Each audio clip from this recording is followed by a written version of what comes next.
So, your puppy needs to burn off some energy so you don't lose your marbles? In this video, I'm going to share my top tips all about puppy exercise, so we can get your puppy all tuckered out. Before we begin, for the best puppy training tips and tricks, subscribe to the channel and be sure to hit the bell to stay notified when I post new content each week. Don't forget to check us out on our other social networks as well. You can grab the link to those in the description below.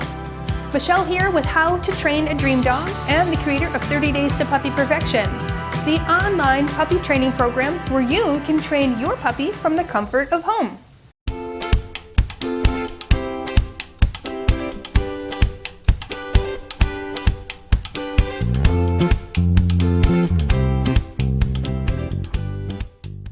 First things first, it wouldn't be right if I didn't talk about keeping your puppy safe. After all, it's one of the most important things to consider when exercising your puppy. Safety guidelines go like this. Your puppy's growth plates aren't fully developed until they're about 18 months old. Some dogs need a little longer before those growth plates are finished forming. Growth plates allow your puppy's bones to grow longer until they're fully grown.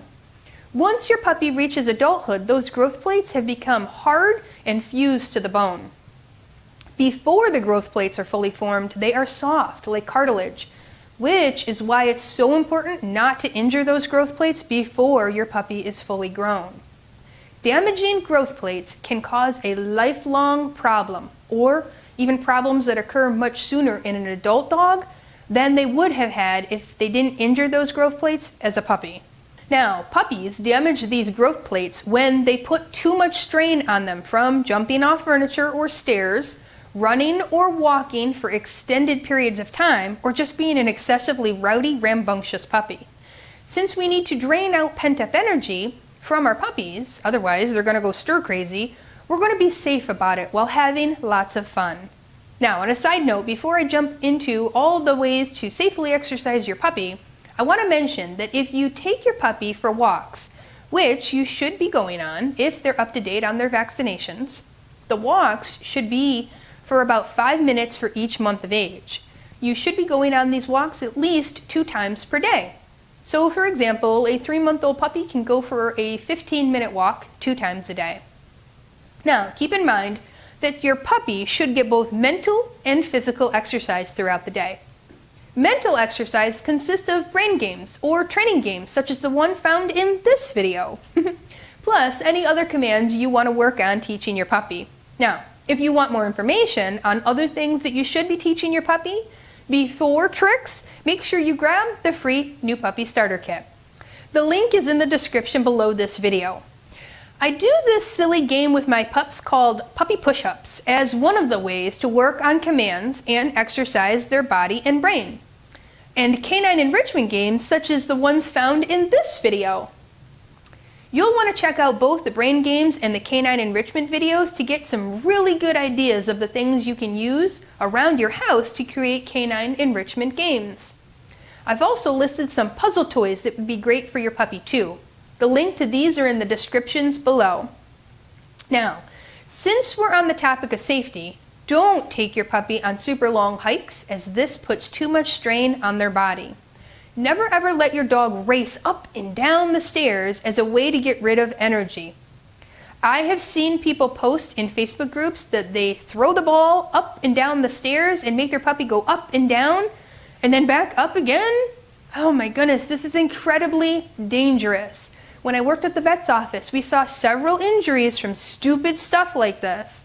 Torn toenails, torn ACLs, broken bones. It's just not worth the risk. An ACL surgery can cost anywhere from $2,000 to $6,000. Yikes!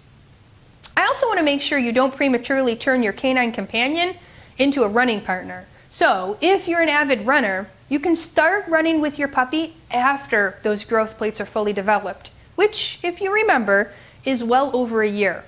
Now, I wanted to share some fun ways you can exercise your puppy physically. Some of these ideas are simple, like playing a game of hide and seek in your home.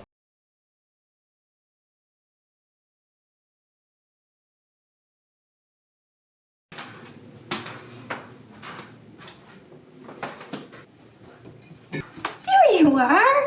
There physical pup, right here. And others are a little more creative. Before I share the more creative ideas, let's talk about tug for a sec. It can be a really good way to exercise your dog, but only if done the right way. Puppies have baby teeth until they start teething, and then the adult teeth start pushing through.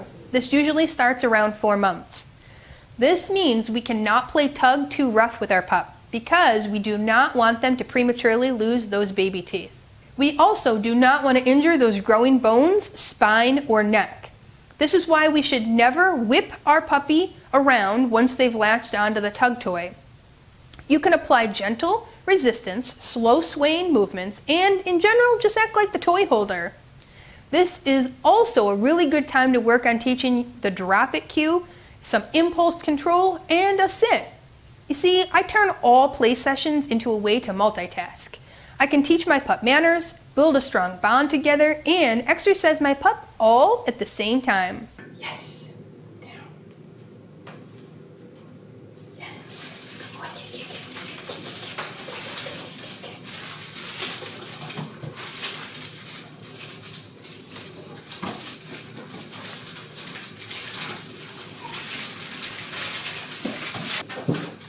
Drop. Yes. Oh.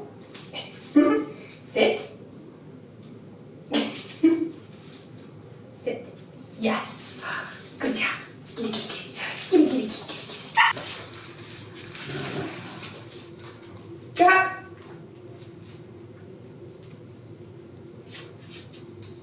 Sit. Yes. Good boy. Good boy. You can always invite another puppy over for a play date. Make sure that puppy is similar in size and temperament. Playdates are great for physical exercise, but also a great way for dogs to learn how to better communicate with each other. I'm big on confidence boosting with our pups, so I tend to create silly games and exercise opportunities that work the brain and the body, such as this wobble board.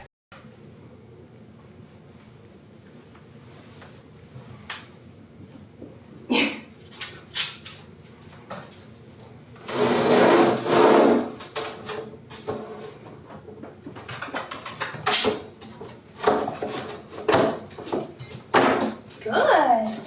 Yes. Yes. Yay! Come here.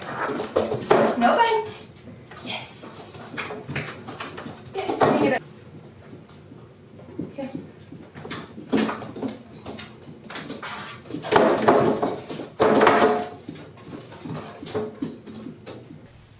We want to teach our puppies how to handle different sights, sounds, and smells, and so on.